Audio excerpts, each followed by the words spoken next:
Break. Oh, there we go. Thank you, Caleb.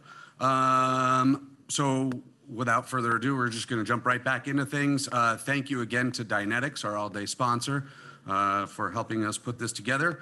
Our next session we call a VBExtra. It's a shorter segment. So this segment only lasts 20 minutes, but hopefully it will be very substantive discussion.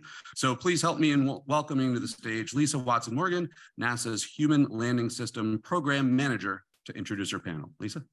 Thank you, Jim. And I'm really excited to see everybody here today. And first, I really wanted to thank AAS and Jim and everybody who planned such a fantastic few days. Also in the opportunity really to talk about our new partnership.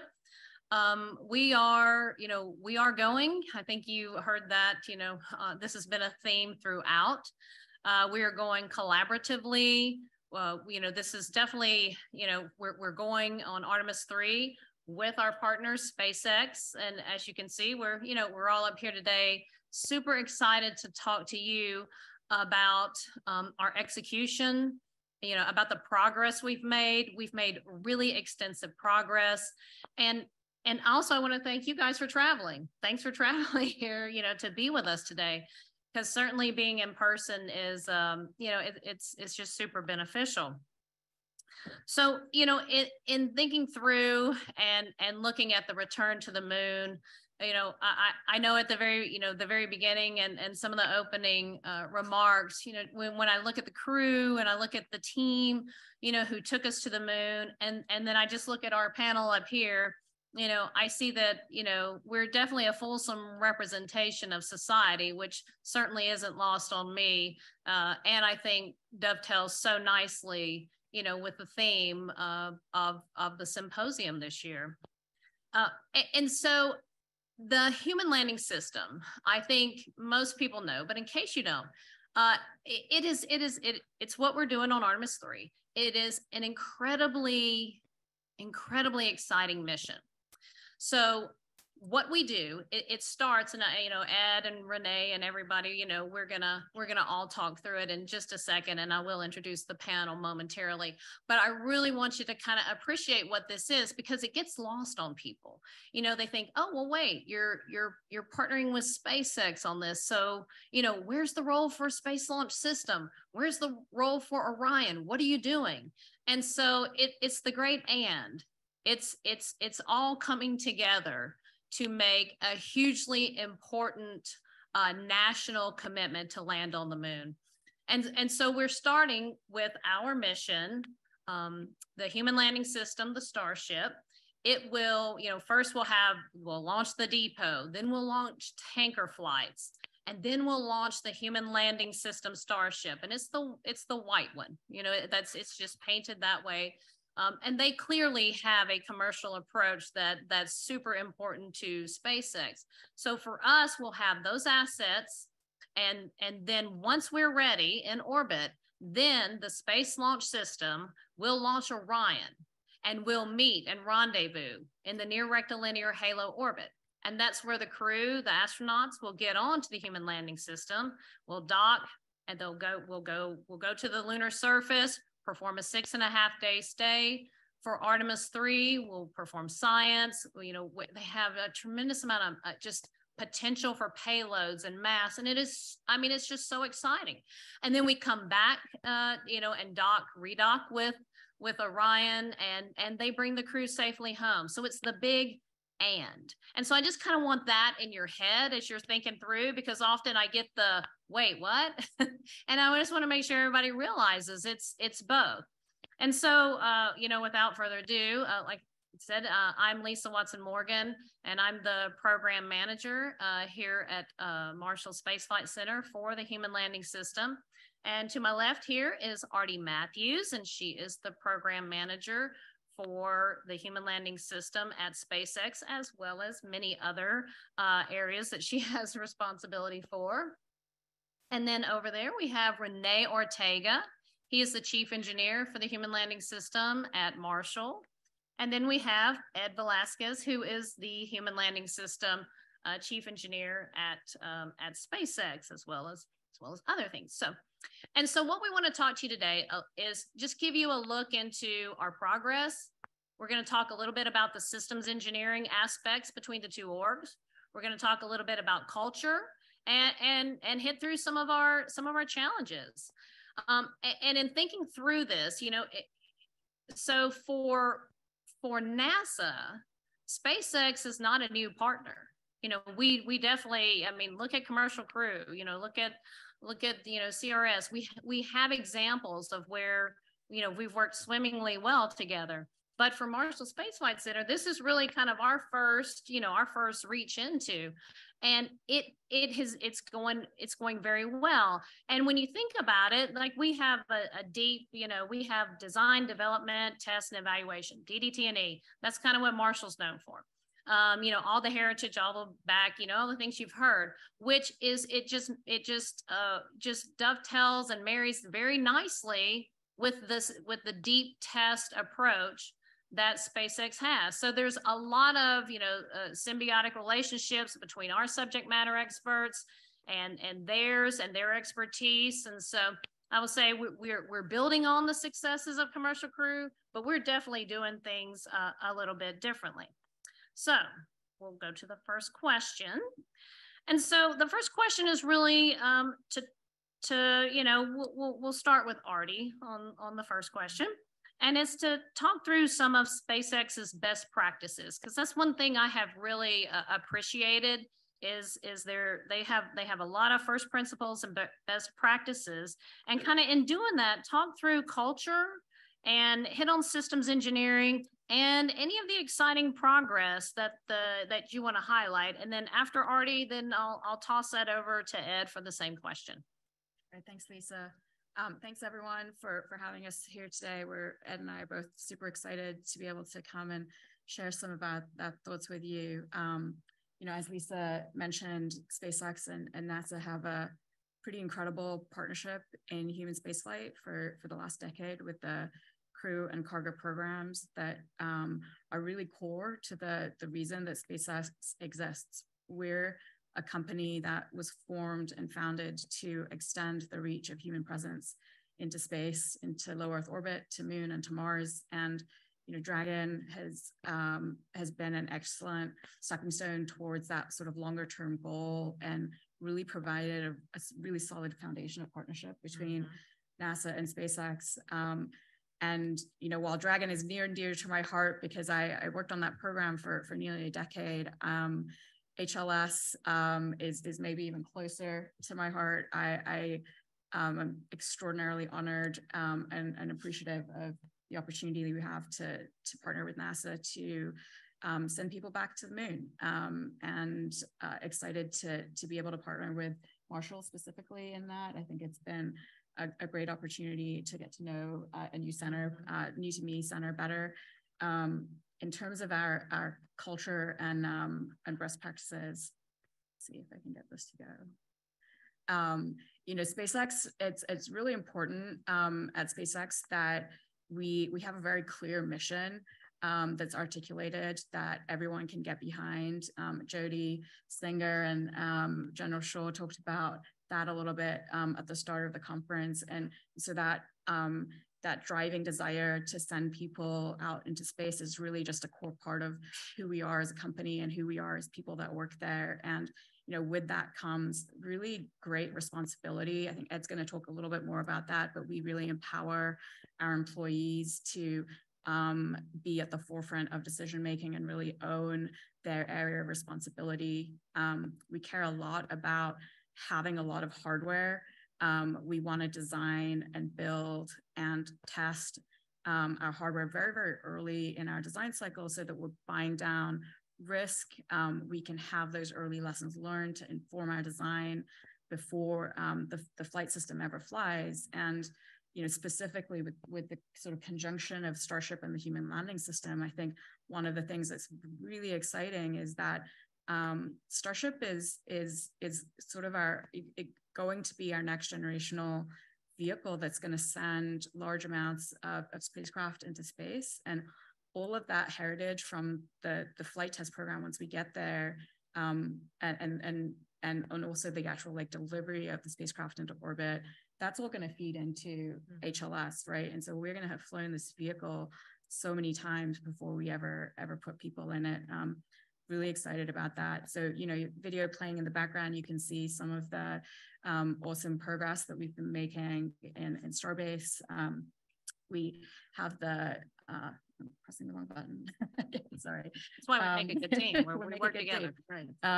Yeah, we have the vehicle stacked on the pads, getting into testing there, and just really excited to see how this is all going to kind of come together. But maybe Ed, you can share some more thoughts on the engineering side. Let me build upon what you said. There are a couple of things, right? We like being hardware rich.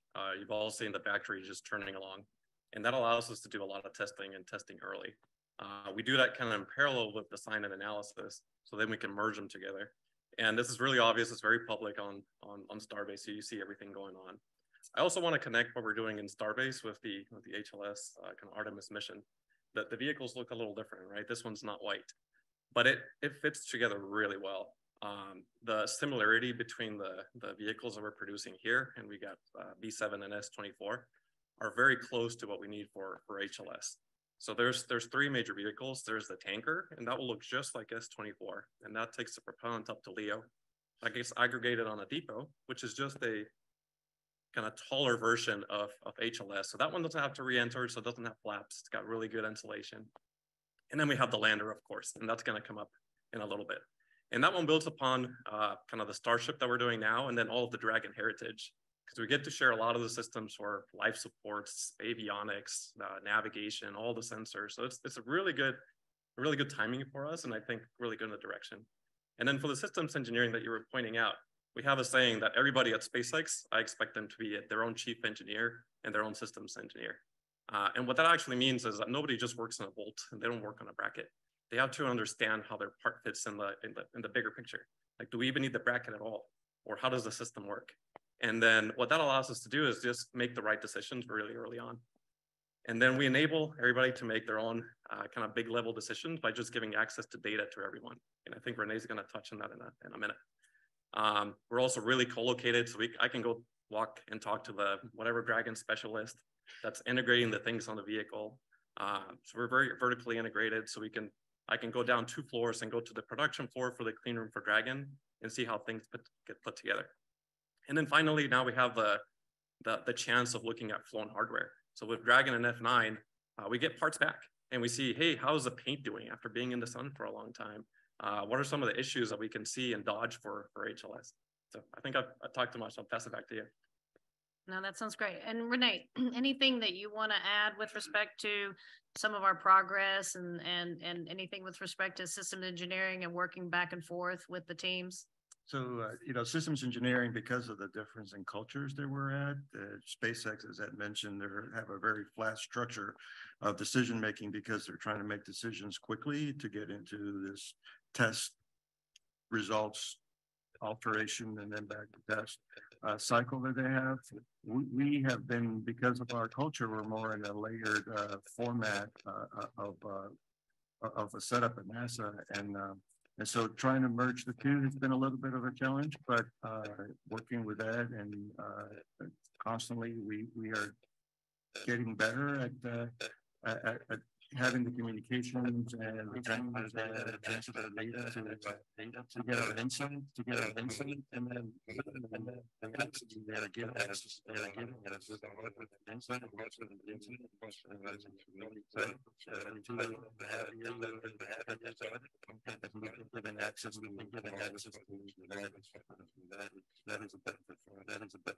That is hugely beneficial.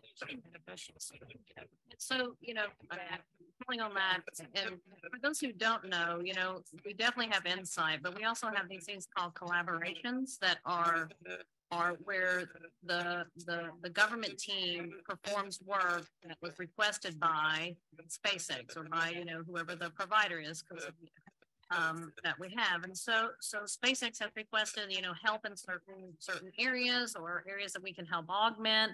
And so kind of a twofold question here, and this will actually be open to everybody, but I kind of want to start with Rene first. And And so thinking through that, kind of what best practice do you appreciate the most about SpaceX, if you would, and then I do want you to talk through a little bit about the collaborations and what they mean to the centers. All right, so the best practice, and we've been having this theme already through the discussion, is the fact that they have so much hardware.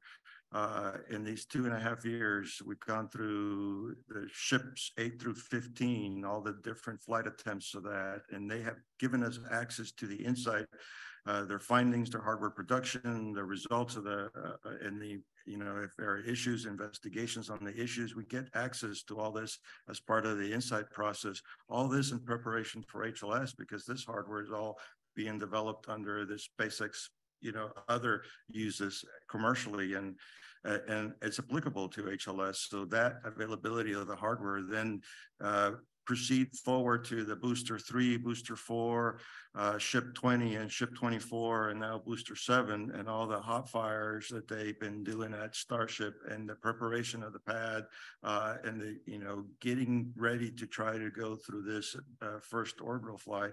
All that access is, 2.5 years into a program, is kind of it's a big deal. It's a big deal. And so Yeah. that is really one of the practices that we've been impressed, or I've been impressed through coming back from shuttle, where having hardware availability for testing was always kind of limited. It was. So Ed, anything you'd like to add on the collaborations? Yeah. So for insight, so it's not a one-way street and we just give data and it doesn't go anywhere. We kind of get to feedback from all the expertise that Rene and his team has. Right? There's decades of engine, all sorts of things. The collaborations are really neat. This is something that we haven't had in other NASA contracts, where we get kind of dozens and dozens of FTEs that I can just go assess. For this center with Marshall, we have some really good ones. They're helping us kind of develop Raptor. So with all the expertise they have with true machinery, when we have issues, something breaks, they're like, oh, we've seen this before. So it's really incredible. And they span all of the centers, or probably most of the centers now. We have them with JPL. I think all but one yeah, or two, probably all of them by now. Yeah, we do. And yeah, we do things with kind of the crew office. We get all the feedback from there.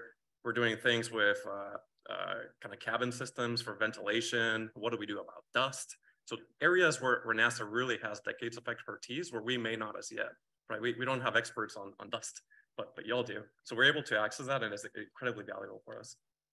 Yeah, and one of the really neat ones for me to see, there's discussion of Starship capability. We're working with the crew office to get the astronauts feedback directly on how do you make use of this incredible amount of space, right? You have enough volume to have a mini house in there. And so how do you configure that?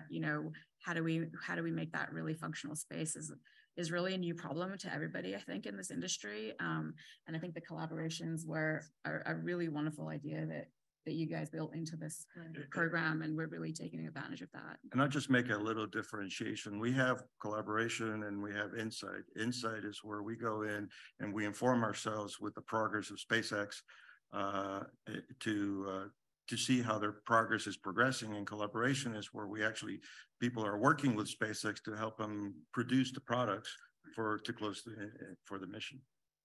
All right. Well, I did promise we would stay within our time, and I actually did have a couple more questions. I did mention at the beginning, since this is a fireside chat with the team, we'll be available afterwards, if someone has, more detailed questions, but we won't have time, unfortunately, to take questions, from the audience. But again, we certainly we're going to talk about our challenges. But anyway, sorry, we got so excited because landing on the moon is a big deal. And it's exciting that we're doing it together.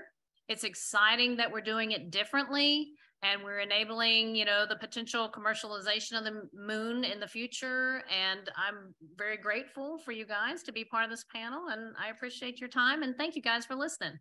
Thank you.